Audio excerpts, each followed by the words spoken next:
pray. Father, we thank you for your presence. Thank you for your kindness, Lord. By your Spirit, Father, teach us to go deeper, O God. Teach us to establish things into our lives, into our season, into time and days, O God. Thank you for being faithful. Thank you for being the strength. Thank you for being the wisdom. Thank you for becoming, Lord God, the image and the likeness of the invisible. That we could express life better than our own interpretations, better than the interpretations of the world towards us, better than the interpretations of our parents. We are so grateful for your divine interventions, divine saturations into our lives. We pray that by your grace, we can do better, O God. And by you, Lord, we could stretch out our divine calling into the places you put us, O God. Thank you for your divinity, Father. Thank you for your goodness. Be glorified, O God. Be magnified into our lives. In the mighty name of Jesus Christ, we pray. Amen and amen. See, you can sit down. Let's talk.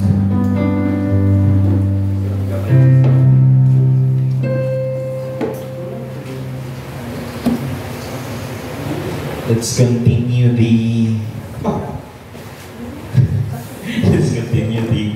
series of the four pillars.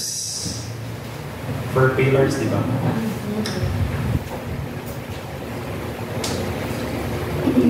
Exam sa siguro ta sa first pillar.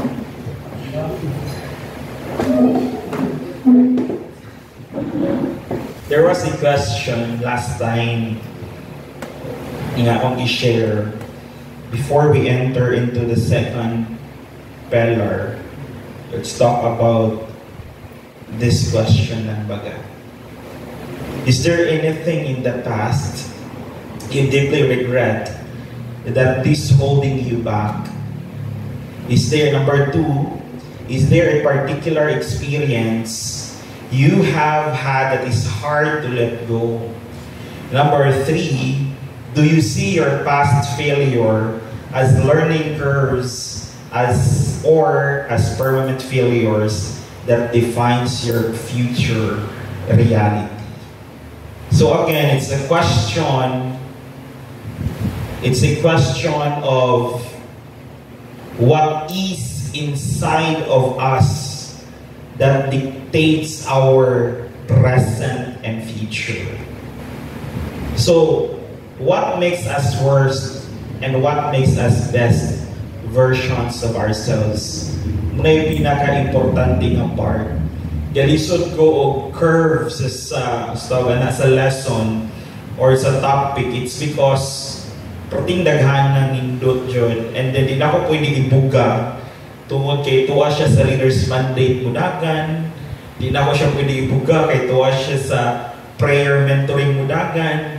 Di po na ako siya kaya ibuga kay tuwa ra po siya sa Leadership Mentoring. Tingdaghan na. So, let's have this worst to best. Meaning, meet me in my worst, bring me to my best. Okay na? Let's pray para makapangulitan.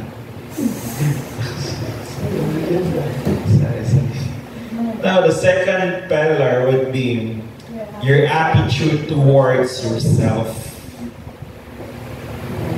And actually, you could use this sa tanan na it's very important, your attitude towards yourself.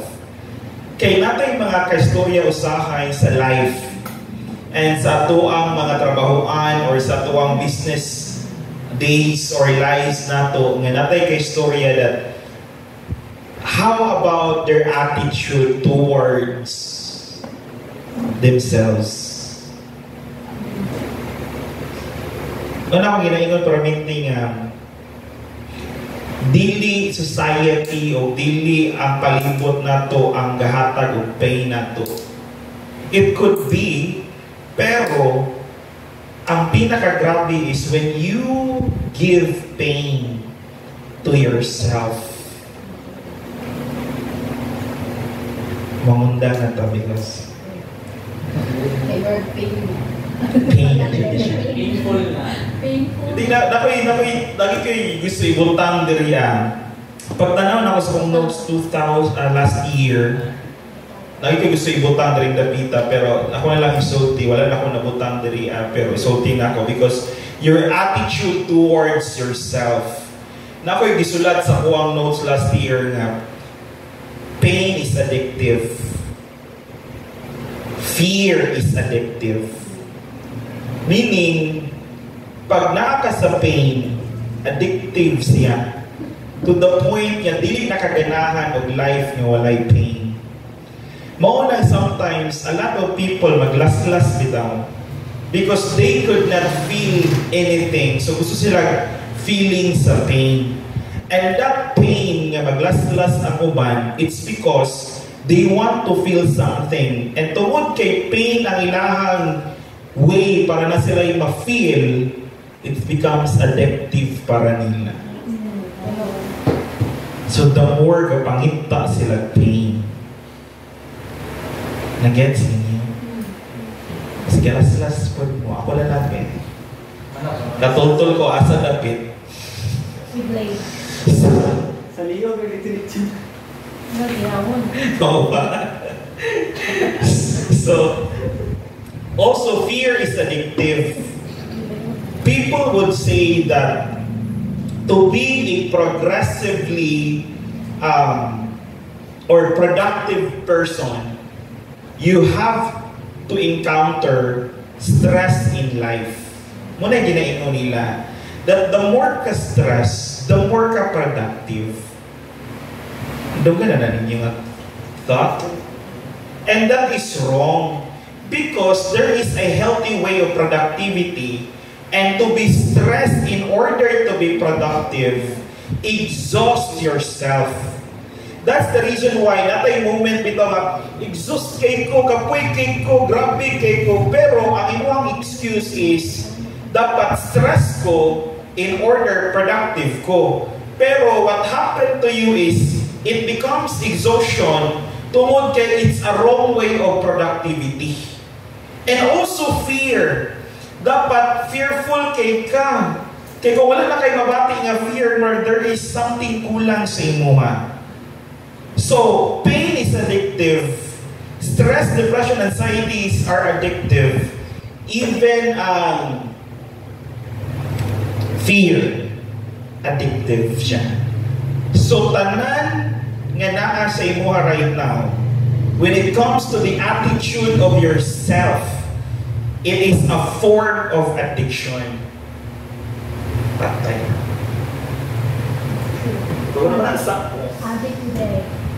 Addiction is not something a drug lang atong drugs na itong isgutan. Addiction is something that you do and you want to repeat it again and again because if wala na siya sa imuha, kulang yung life. Being marites is addiction. Kasi pag dili na ka marites, it is something na murag kulang lagi sa ako Dili ba kompleto ako ang days or day kung dili ko kaingon ani or di ko kaingon ani or di ko kaingon ani, di ko kaingon ani. I come to the realization that your attitude towards yourself is very important. That's why the Bible is telling us, love your neighbor as you love yourself.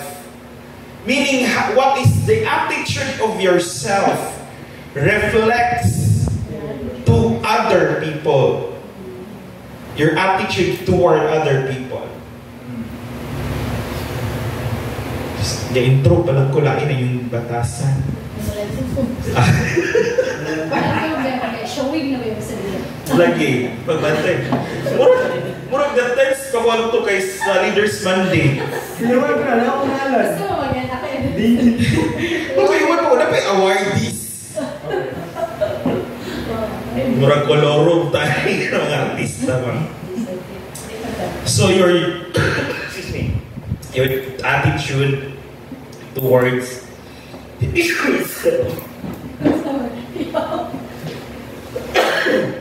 ano ko is real. Pero naman. Sorry. Ano ginagigan ko? Palo ka lang. Oh, mas machada pa siguro pa nito. Hindi kayo siya palumos. Now, projected image. We'll talk about this one. Projected image. So, projected image is very important, no?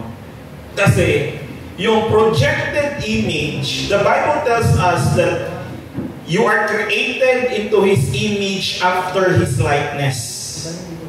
Meaning, if you are created in Christ, into His image after His likeness, therefore, image is important because the image in your mind will project something sa imong actions in life.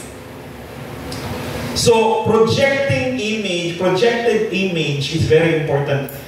Atong mind, ako nagibalik sa una nga, atong mind, dili siya pwede, dili picture iyahan makita. There's no such thing as maingon ka car, nga maingon lang dayon ka nga C-A-R imo nakita pag maingon og car.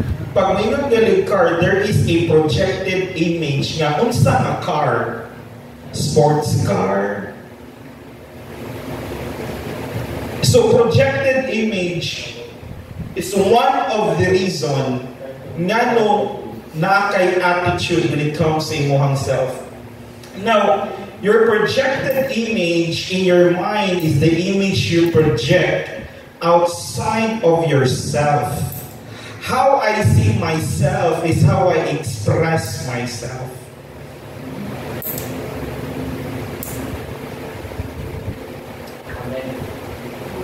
No, Lord. Mura man taga Friday, taga Sunday, ani mura man gipang torture mo. Meaning,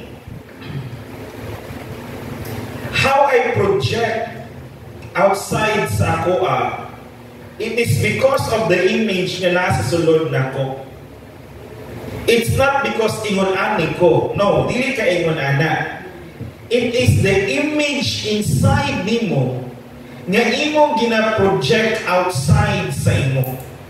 So how you see yourself or myself is how I express myself. Meaning, kung nako'y ego or nako'y arrogance or nako'y trauma, it is because I am looking to a picture of trauma or pain or fear sa akong life nga nag-cost of something nga nung I express myself like this. It's not because gayon ani ko pagpadako sa kong parents, because even our parents shows us a picture of something.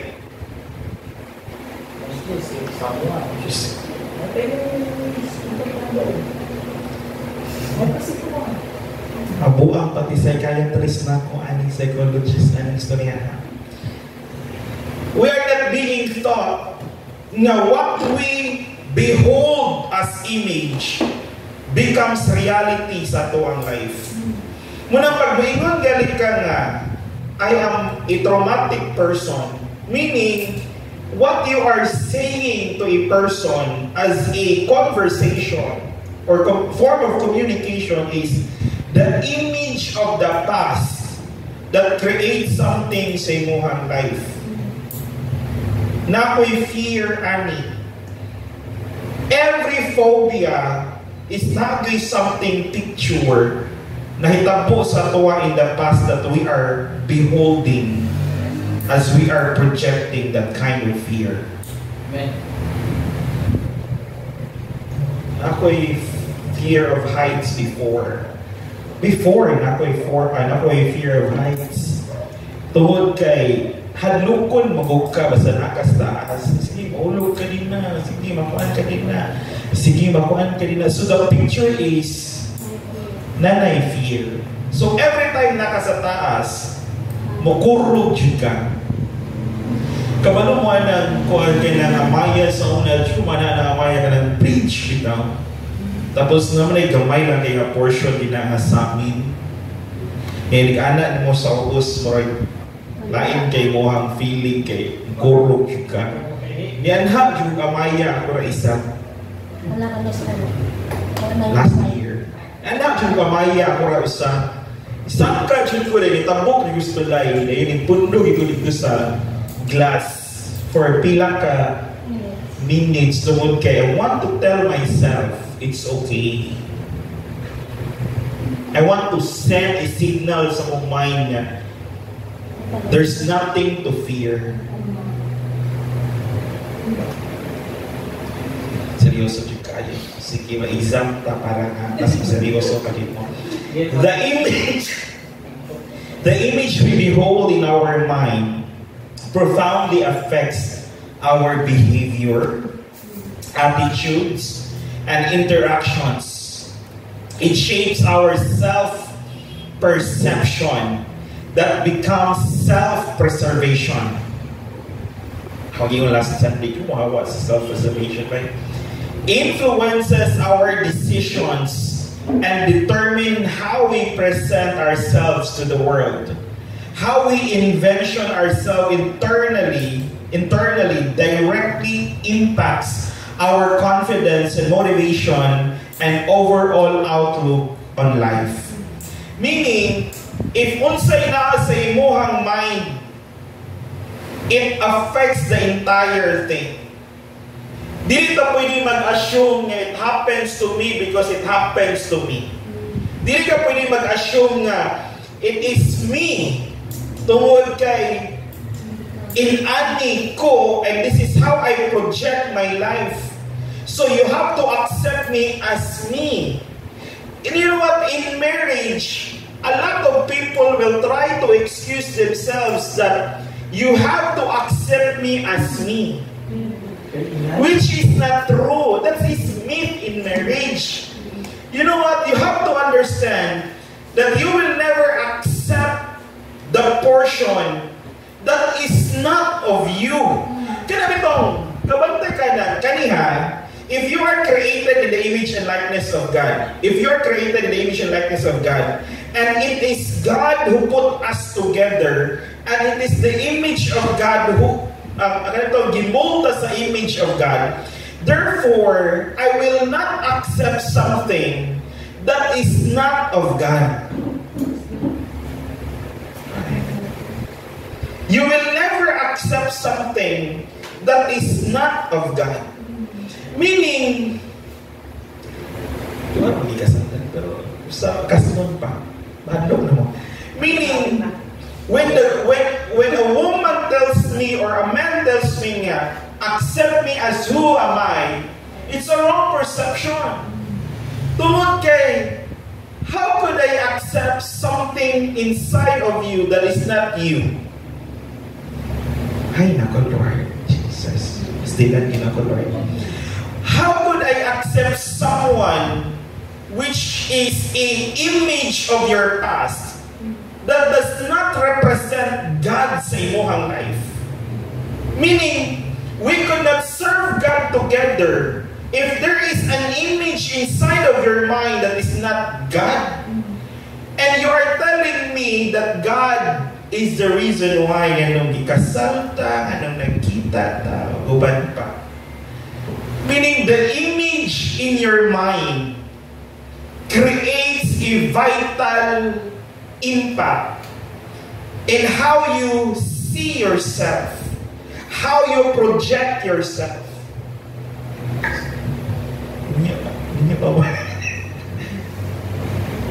Nanakuha ninyo? Like for example, as a youth, you could not accept something that is not of God. Ang problema manggod sa tao is that, ang problema nato manggod kay ngun ani, we accept so much information that is not of God.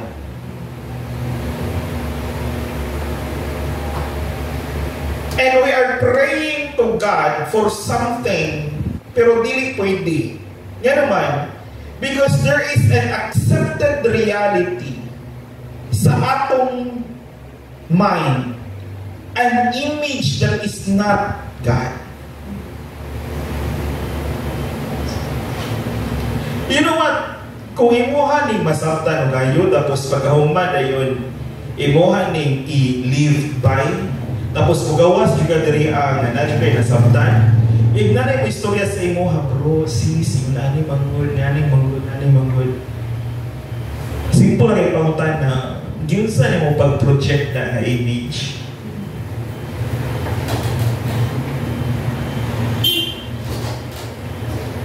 This one. We project according to the image we hold in our mind. Parehara ba? And this image form the core foundation of our personality. Meaning that image na imuhang gi-project sa imuhang mind, it becomes a source of or foundation of our personality.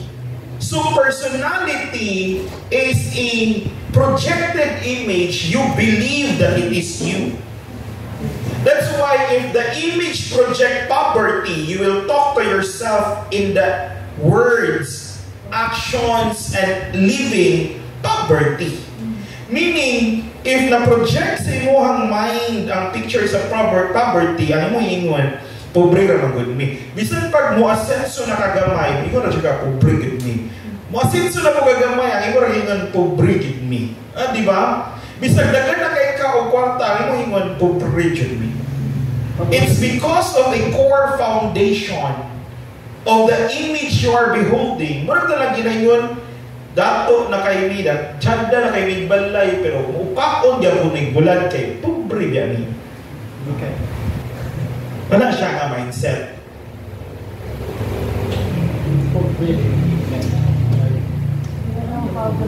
Ha? Dito ka bulan?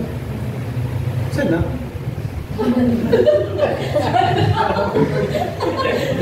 Una may ko sa inyo ha, the projection is ingon ani. Ang picture nimo is, pag makaon kag bulan, pobre. Kasi ang picture nimo para sa imo ha, ang bulan para sa pobre. And then pag makaon kag gulay, ang imong projection, ang gulay is para sa pobre. So ang imo ha, pag nakay utan, nakay bulan, or nakay something sa imong atubangan nga, ang imuhang projection sa image kay poor na siya. Gidefine nimo ang imuhang life or personality based on sa imong gikaon. Meaning, ang imuhang value parihara sa imuhang gikaon. Kasi how you define life is based on sa imong gikaon. So life will always based on unsay pagkaon nimo, which is wrong. Because the food should be defined as just part as food. Kasi kung mayroon ka muna pagkaon sa pobre, that is a picture that you are beholding in your mind. So kasi pagkaon sa dato, ingon ani. Pag abdo ka sa mga dato, matingala ka, gulay po sila. Sila bulan. Bulan. Tag 600 kilo. Bulan nila ka shark. Hindi naman sila nga pa, bulan daw kilo, wala ka. Nagali! Kato pag yung buwan, malungkos, tayo na kilos. So tanawar is mga addicts bulan. Nagawa sa mga dapat. Huwag nyo maliitin ang bulan. Makabangag yan. So, do not talk to diba? The attitude of yourself ba? The attitude of yourself, every time mo kaon ka, nadyo'y batasan mo gawas. Sa pagkaon pa lang na. This internal vision immediately impacts and shape our sociological and psychological paradigms, influencing how we interact with the world and perceive ourselves. Meaning, diha pa lang sa imong pakig-social o diha pa lang sa imong psychological na paradigm, unsa may projection nimo nga image. Unsa may gawna man nimo every time. Kana bitaw, you sit down with mo na lang ginaingon sa una nga, grabe no, you are so blessed kay you sit down with people who are very kanang ngadakto lay kini imong kauban. So what pa sa lugar ang lingkod lang sa imong kili dapat kartura gig mga ginada nga tao ana ba. When I sit on the people, like for example, seminars, I sit with bishops and kana bitaw mga dagko bitaw kaayo ranking bitaw mga generals na kumbaga ba sa ministry. Tapos tanaw nila sa ako, bata pa man grabe no, you sit down with people. Ano sa dapat? Dito dapat ka sa likod. So meaning, I sit down with people, and where I sit down, it doesn't define me because of the people around me. I already define myself according to the image I project. I don't define by whom I sit with.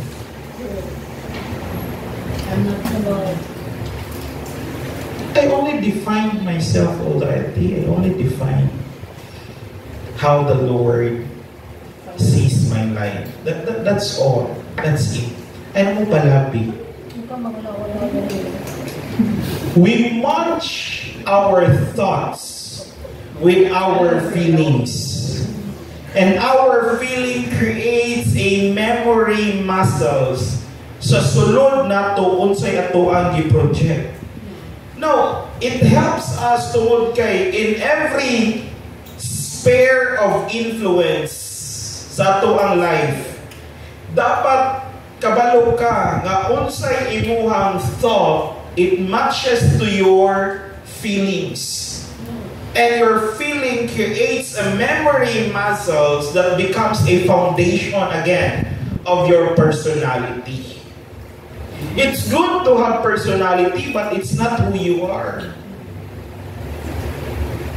Personality is not who you are. It's different from identity. Personality is a projected image. That's it. It can be changed. Identity is who you are sa wala pa ka na tao. Uyapan ang danta. Ako na makatulog lalo kay nga identity ba?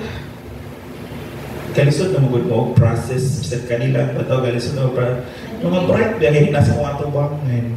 Praise God. Tubangan na dyan. Nami sa loyo. Hindi na ka. Naman ninyo, kasi inani siya. Yan ang pinaka-worst man ang projecting image. Worst or best part sa life ang projecting image. When you are a professional manggod, it becomes a form of ego if you are a professional. Like kung nahuman ka college tapos nahimo na kang professional sa imuhang life karon, it becomes a form of ego. Tungod kay you're thinking that you have something nga ikabugas sa gawas, but you are not being appreciated but sa something nga kaya ni mo ibuga.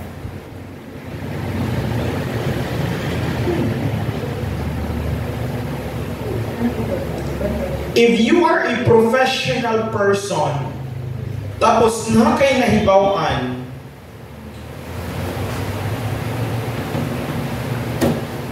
meaning, that kind of knowledge nga naani mo, it becomes a projected image of who you are.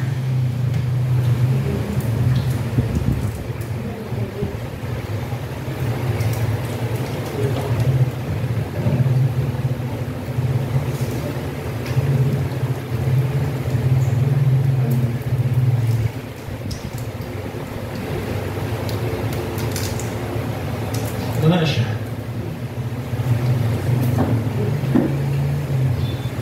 Now, we are not seeking to be loved and cared for. We are seeking purpose. That purpose will lead us to love and care. We cannot truly love or be cared for or serve without a sense of purpose. We are searching for something we cannot identify, which is why we often fail in life. Failure sometimes is not part of learning. Failure sometimes is because you are seeking for something that you could not identify. Because, like for example, in our generation today, we are looking for love. We are seeking for love. We are seeking for care. That's why we want relationship dayon in life. So, actually, we are not seeking for love. We are not seeking for care. We are seeking for a purpose sa ato ang life. And that's the wrong thing because wala pa nato nakita ato ang purpose, pero we are seeking already on a wrong things in life. That's the reason why projected image can bring you into your worst part of life or to be the best version of yourself. You know what? When gasulat ko ani sa while study ko, I come to realization that if you are seeking for a wrong thing, it is the worst part of failure. But if you are in your purpose in life, you will fail also. Bisan pag nana ka sa imong purpose, ma-fail gihapon ka. Because the failure leads you to learning. But if failure doesn't lead you to learning, it's just a failure itself. Dagan kitag failure na wala nag-lead sa learning. Actually, ga-assume lang kita nga tanang failure na ay learning. Ga-assume rata. Pero 90% sa to ang failure, wala tayo na-learn. That's as simple as that. Grabe kita ka-assuming that we are learning to every failure. Nako'y dagan king failure, pero 90% of my failure does not lead me into learning. So how come that we say failure is part of learning? No. If you know your purpose, then you fail on that purpose journey, then you will learn something. Pero if you don't know your purpose, then you fail, meaning it's just failure. Ako nang dawaton. Pati na, lalong paghapon para sa inyo, ha? Just Lord. Yawan ko sa inyo, ha? We're not seeking for love. We're not seeking for care. We're not seeking for people who will understand us. We are seeking for purpose in order that we can serve it through love and care. Nakuha ninyo? Meaning, I should first know my purpose so that I could serve in love, I could care on that purpose, within that purpose, and serve on that purpose. Kasi if I serve without purpose, nonsense. If I love without purpose, then what kind of love you could give? If you care without purpose, then why you care for a person existing for just nothing?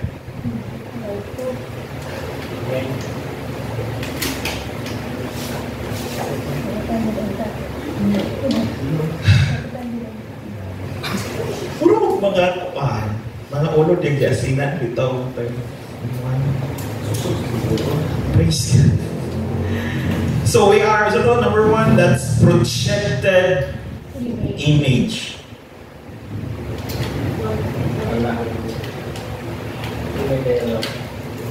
Number two, we will talk about inner dialogue.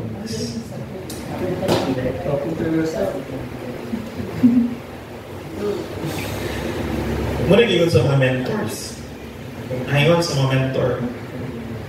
How you talk to yourself is how you allow other people talk for you.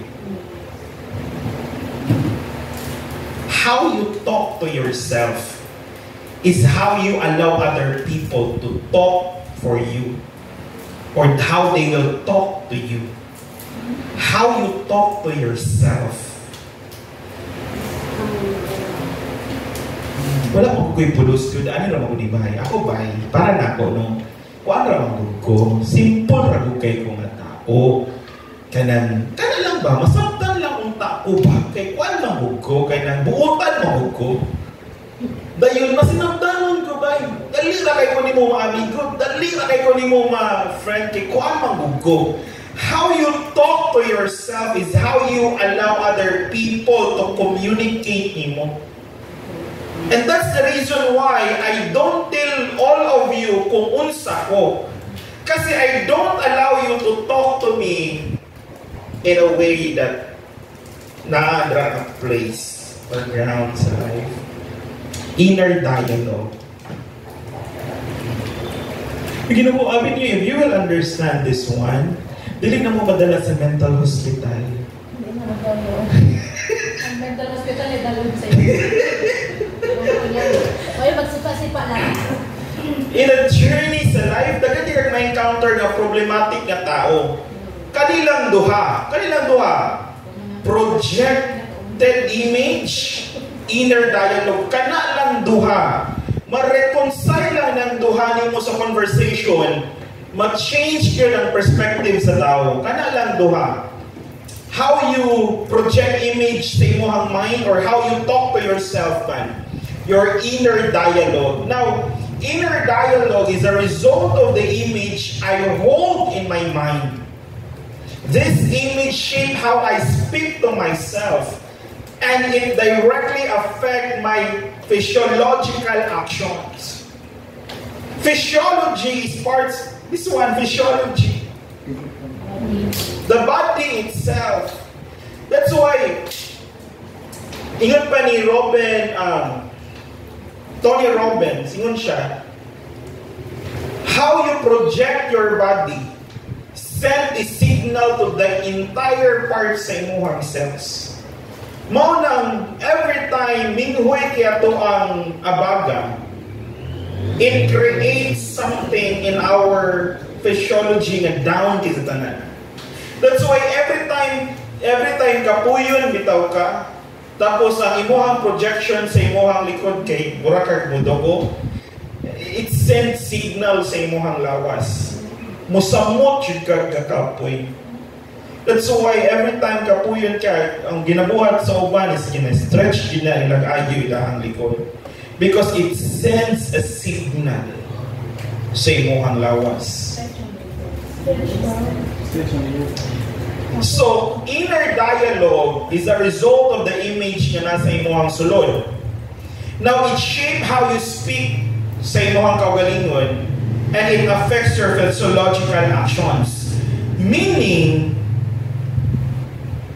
the moment you have this image, then you speak to yourself based on the image ni imuhang gibutang sa imuhang mind. That's the point. Munaog ang imuhang physiological.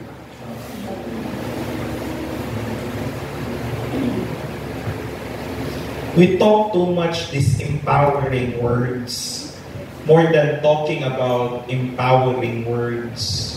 I don't know you kung sa inyong way of talking sa inyong empowering words more than these empowering words. Naingon ako sa inyong your mind will always give you whatever you are thinking, whatever thought that is in your mind, it will always part sa imuhang ma-attract ni mo perminti. So if you keep saying dili ko, mo na nakitapo sa imuha. Again, unsay naa sa imuhang mind, maoy mo abot sa imuhang atubangan. So don't think what you don't like. Think about something you like to happen in your life.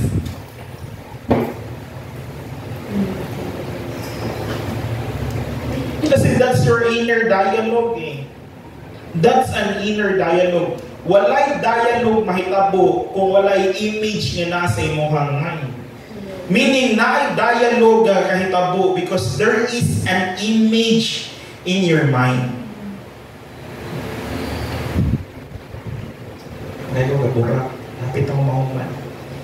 Dialogue carries the ability to connect how we value ourselves and how valuable we are within the sphere of our purpose in life. Meaning, your inner dialogue carries the ability nga i-connect ka niya sa giunsa nimo pag-value imuhang kaugalingon o sa giunsa nimo or unsaon nimo pag-value ang naa sa imuhang sulod nga nagbitbit og purpose sa imuhang life. In the sphere of purpose ba?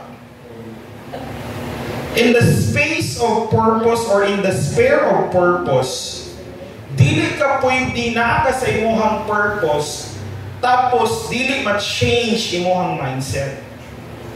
Dili pwede nga naa ka sa imuhang purpose pero wrong imuhang dialogue. It's impossible. Na-prove na nato nga imposible kaayo that naa ka sa imuhang purpose, naa ka sa imuhang calling, tapos ang imuhang lifestyle o ang imuhang dialogue sa imong kaugalingon wa nagkadimao. That's imposible kayo na. Imposible kayo na. Even in the sphere of business, even in the sphere sa usa ka mindset, sa usa ka tao nga naay sakto nga pagsabot sa purpose, kabalo siya na kung naa siya sa iyang purpose o naa siya sa iyang calling, he will not talk something that work against sa iyang purpose. Wala pa magiging hugot yung purpose. Kasi we are in the mode pamanggod that we are setting apart the foundation of mindset. Kasi the moment dili na to ma-set up ang mindset manggod, unya, imong sabto ng purpose, mahimo kang prideful kay nga tao, tungod kay kabalo ka o usa ka butang, nga wala nimo na settle ang usa ka pundasyon sa imong life. Muna, when we talk about purpose, we are talking about something that does not exist in time. So when I talk about purpose, we are talking of something that does not exist in time. It only exists inside nimo.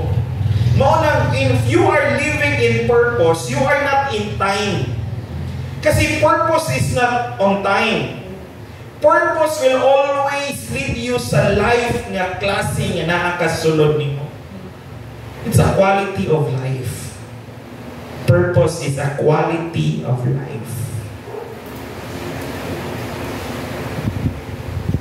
Ay, naku Lord, mangundang na ta. Ay, hanggang tani. Hindi maayo nga ko ang addiction. Ano po ginasabtan? Murag, feeling na ako kay puno kay mo. Na, Pastor. As, So, bila na question pass, pwede guys. Okay ba? this one, yung isa verses lang na yun. And then ko. Your life is essential for this lifetime. It carries a purpose and a light that can help transform this world into a better place for the next generation. This is something makasabot on that projected image, inner dialogue should be changed in order to connect to purpose. Kasi from worst to best, para ang worst nimo nga life, mahimo siyang best version nimo because you live a life of purpose. Nga unta imuhang masabtan that your life is essential. Your life is necessary for this lifetime. That you are carrying a purpose in your life and a light in your life nga makatabang sa community in order nga ma-transform ang kalibutan into a better place for the next generation. What happened is that we are not serious in carrying this kind of mission. Tungod kay wala ta nakasabot, what's the purpose man di ay?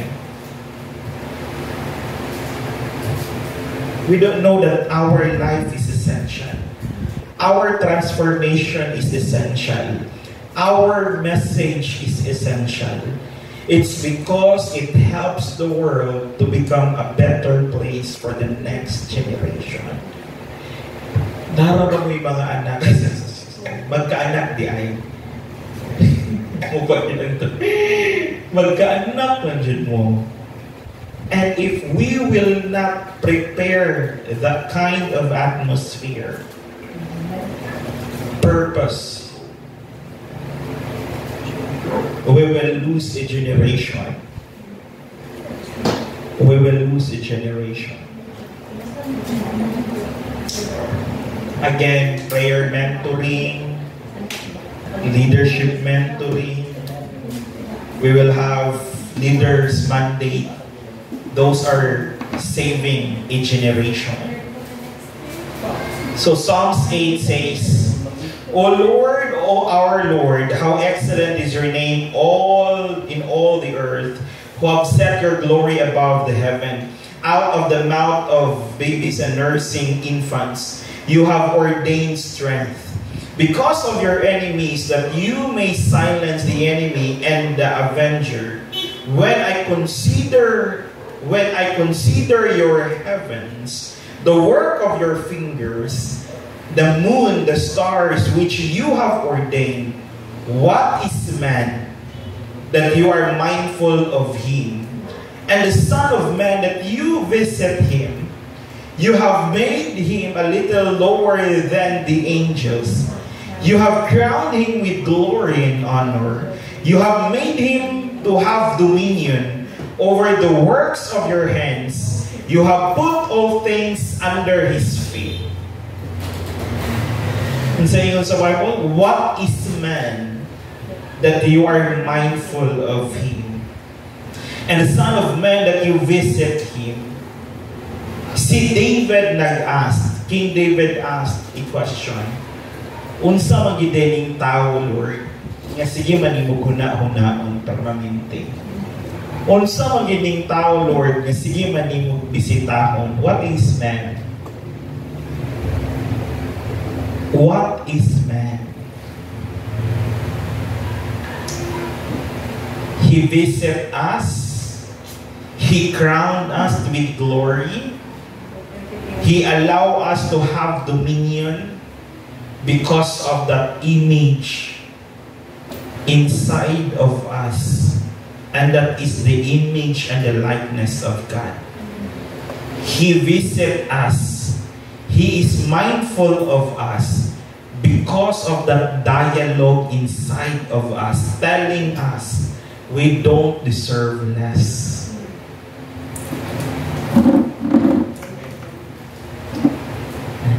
Siguro daot ang microphone.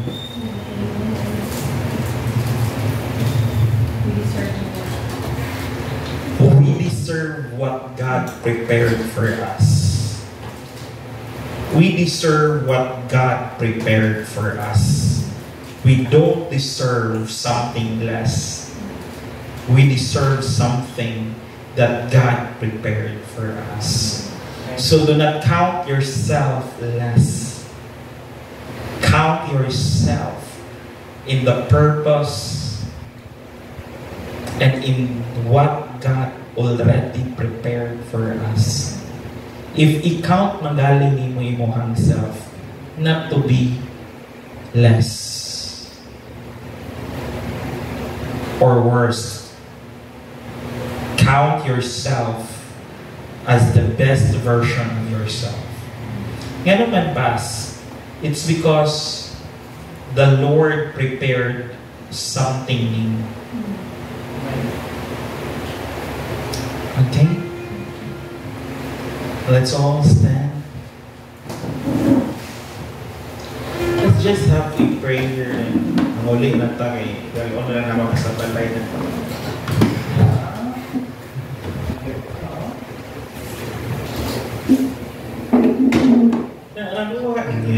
We have to really understand this portion sa life. We have to understand this portion sa life. I encourage everyone, just close your eyes, just bow your head, and just pray. Just pray to God for a moment of time. Thank you, Lord. I encourage you to pray and remind yourself that you are the image and the likeness of God. Remind yourself that the image that you will project is what God gave you in purpose in time. I want you to remind yourself that there is a voice inside of you. A voice that will create an inner dialogue of change and transformation. And that's the dialogue of God. That's the voice of God inside of you. Thank you, Lord. Come on, just talk to God, just pray. We give you praise. Hallelujah. Thank you, Lord. Thank you, Father. Thank you, Lord. Thank you, God, for your goodness.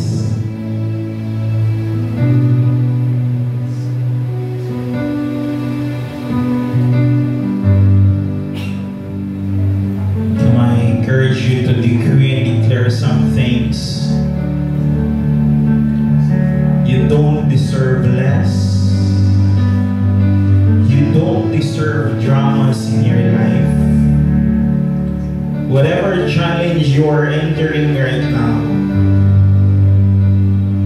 I want you to count it as part of your purpose, as part of what the Lord is processing you, but it will never define you. Whatever challenge, whatever problems, whatever pressures that are coming to you right now, I want to remind you, it will not define you. You should be defined according to the purpose of God. You should be defined according to the Word of God. You should be defined in the image and likeness of God. Do not be defined by what people tells you. Do not be defined by what people says about you. Do not be defined by what the people around you says that you are, because you should be defined on what God tells you who you are. This is the moment. Remind yourself. Come on, just pray and remind yourself who you are in the Lord. Thank you, God, for your presence.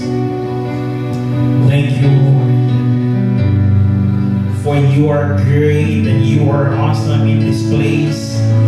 You are mighty, Lord God. Thank you, Father. Yes, Lord God, we give you praise. We give you glory. Thank you, Holy Spirit. Thank you, Lord.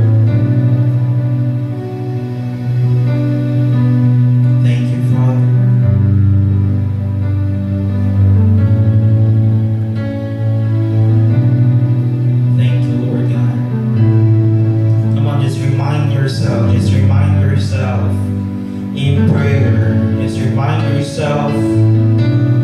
allow God to remind you of who you are.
To what you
never happened to us. It is the season of prosperity. It is the season of abundance. Never happened to us, but it belonged to us, oh God. We give you praise. We give you glory. Come on, can you just pray for yourself for a few minutes? Come on, just pray for yourself. Come on, pray for yourself that you're gonna have this new version of mindset. Come on, just pray that new version of mindset, new version of paradigms, new version of habits, new version of dialogues, new version of image being projected. Come on, just pray, pray, come on, just pray. Thank you, Father. Thank you, Lord.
Hallelujah.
Your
through your declaration right now. Come on, just decree something. Just declare something. Lord, this is a season. They will drop my name, oh God, in favor, in abundance, in prosperity, in opportunity, in transcendence. This is a season, Lord God. What evil is coming, I turn it into blessing. Whatever negativity that is coming, I turn it into blessing. Whatever negative report is coming, I turn it as a blessing of opportunity, oh God. I release it. I established it. I quicken it. And I call it as it is. Come on, just pray, just pray, just pray. We give you praise. We give you glory. Our season is different, oh God. Hallelujah. From north, south, east, and west. We gather people for transformation. We gather people for an impact, oh God. We gather people in order to empower, to inspire, oh God.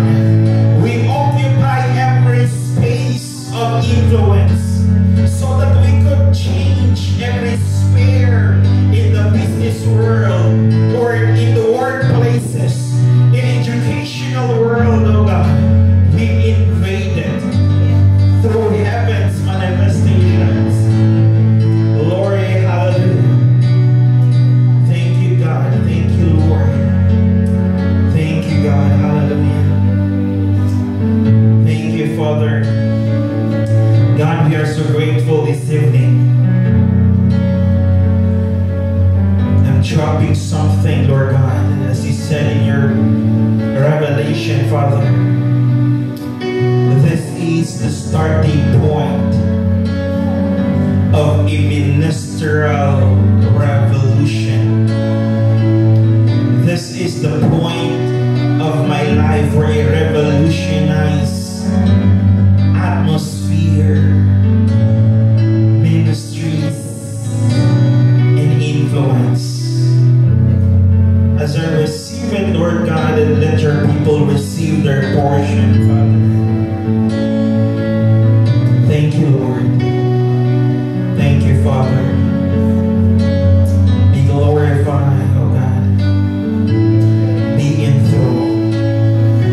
Be enthroned, oh God. Be enthroned, Father. Lord, we are so grateful even for the people who's watching this. I release the anointing in every locations. In every locations, Lord, wherever they are, as they watch this, Father, there will be an impact of divine transfer, a divine extension. Thank you, Lord. Father, we are so grateful for this topic, worst to best. As we are in the transition and we locate ourselves already,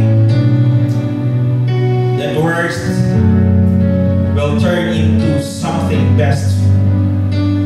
So thank you so much, Lord, tonight.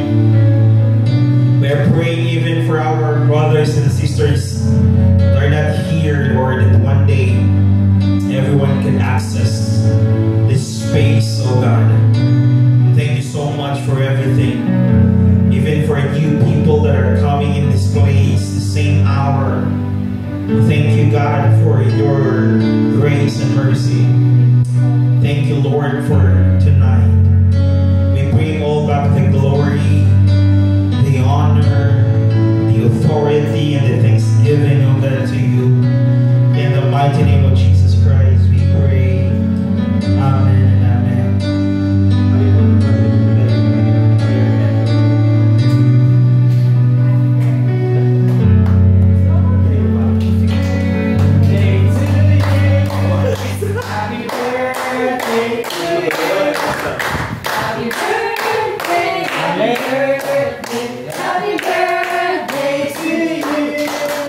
Hey, gawa sa connection day, gawa sa connection day. Ang ibugbog.